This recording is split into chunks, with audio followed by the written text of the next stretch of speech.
আমরা চোখ দিয়ে দেখতে পাই। অনেক মানুষের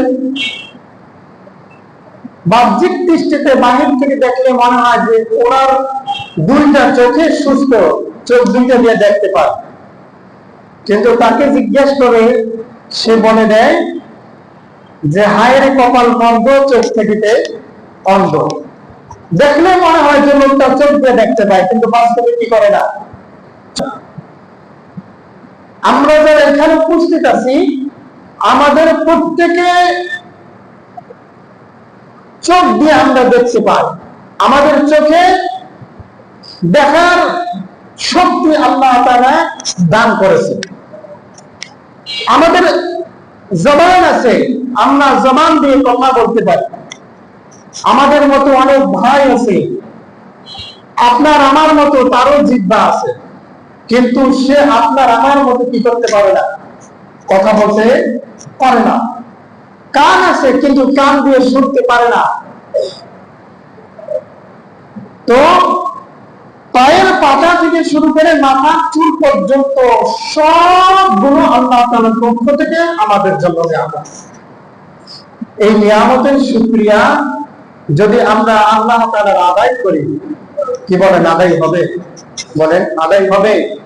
এই যে এত নিয়ামত আল্লাহ তাআলা আমাদেরকে দান করেছেন, এই চোখ দিয়ে আমরা কত পাপ কাজ করি, প্রকাশ্যে করি, গোপনে করি।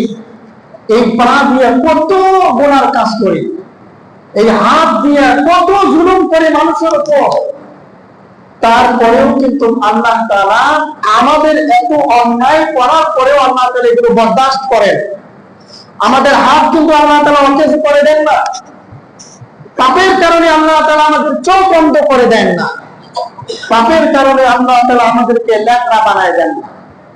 এর চাইতে বড় নিয়ামত আর কি হতে পারে? এত নিয়ামত দান করেছেন যে আল্লাহ রাব্বুল আলামিন বলেন, এত নিয়ামত দান করেছি যে এই নিয়ামতের শুকরিয়া যদি তুমি জন্ম থেকে নিয়ে মৃত্যু পর্যন্ত আদায় করো, তবুও তুমি আমি আল্লাহ রাব্বুল আলামিনের নিয়ামতের শুকরিয়া কখনোই করে শেষ করতে পারতে না। বলেন সুবহানাল্লাহ। এত নিয়ামত আল্লাহ তাআলা আমাদেরকে দান করেছেন। আল্লাহ তাআলা কেমন নিয়ামত আমাদেরকে দান করেছেন? কোরআনে হাকিমে আল্লাহ পাক রব্বুল আলামিন বলেন, ওয়ালাউ আন্না মা ফিল আরদি মিন শাজারাতিন আকলামুন ওয়াল বাহরু ইয়ামুদ্দুহু সাবআতু আবহুরিন মা নাফিদাত কালিমাতুল্লাহ।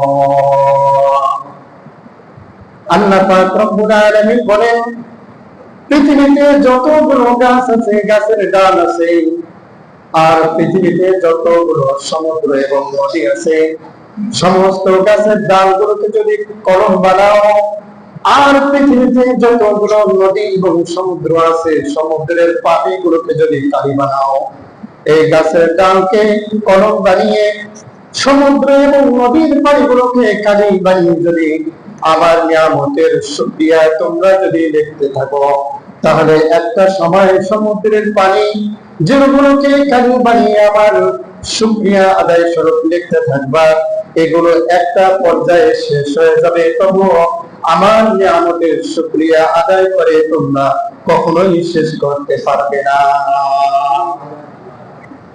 এত নিয়ামত আল্লাহ তাআলা আমাদেরকে দান করেছেন। নিয়ামতের শুকরিয়া আদায় করলে আল্লাহ তাআলা আমাদের উপর কেমন রাজি হন। আল্লাহ পাক রব্বুল আলামিন বলেন, লাইন শাকারতুম লাযিদান্নাকুম ওয়া লাইন কাফারতুম ইন্না আযাবি লাশাদীদ। বান্দারে, সকাল থেকে সন্ধ্যা পর্যন্ত, সন্ধ্যা থেকে পরের দিন সকাল পর্যন্ত, পায়ের পাতা থেকে মাথার চুল পর্যন্ত তোকে আমি আল্লাহ রাব্বুল আলামিন নিয়ামতের মধ্যে ডুবিয়ে রেখেছি। এত বড় নিয়ামত আমি আল্লাহ রাব্বুল আলামিন তোকে দান করেছি। এই নিয়ামতের শুকরিয়া যদি আদায় করতে পারস, আমি আল্লাহ রাব্বুল আলামিন তোর জন্য আরো বহুগুণ নিয়ামত আমি আল্লাহ বাড়িয়ে দিব। শুধু বাড়িয়ে দিব তা নয়, বরং এই নিয়ামতের যাচা এবং বদলা আমি আল্লাহ রাব্বুল আলামিন দুনিয়ায় দান করব তা নয়, বরং আখিরাতেও এই নিয়ামতের শুকরিয়া আদায় করার কারণে আমি আল্লাহ রাব্বুল আলামিন পরকালেও তোমাকে উত্তম জাযা এবং প্রতিদান আমি আল্লাহ তাআলা দান করব। এত নিয়ামত আমি আল্লাহ তাআলা তোমাকে দান করলাম। শোনো বান্দা, নিয়ামতের সাগরে আমি আল্লাহ রাব্বুল আলামিন তোমাকে ডুবিয়ে রেখেছি।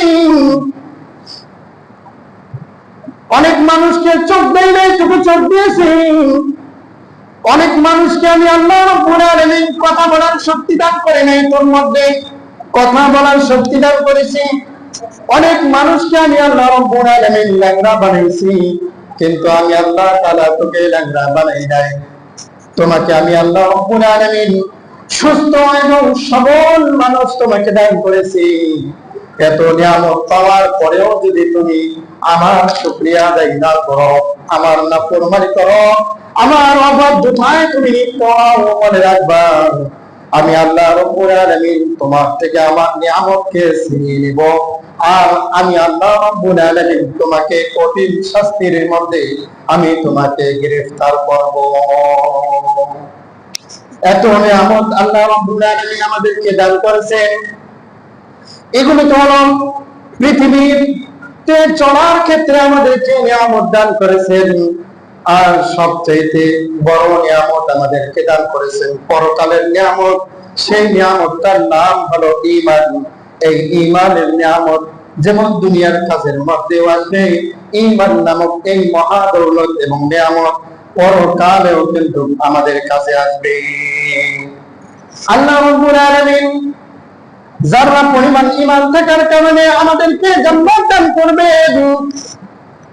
নবীজি হাদিসের মধ্যে বলেন,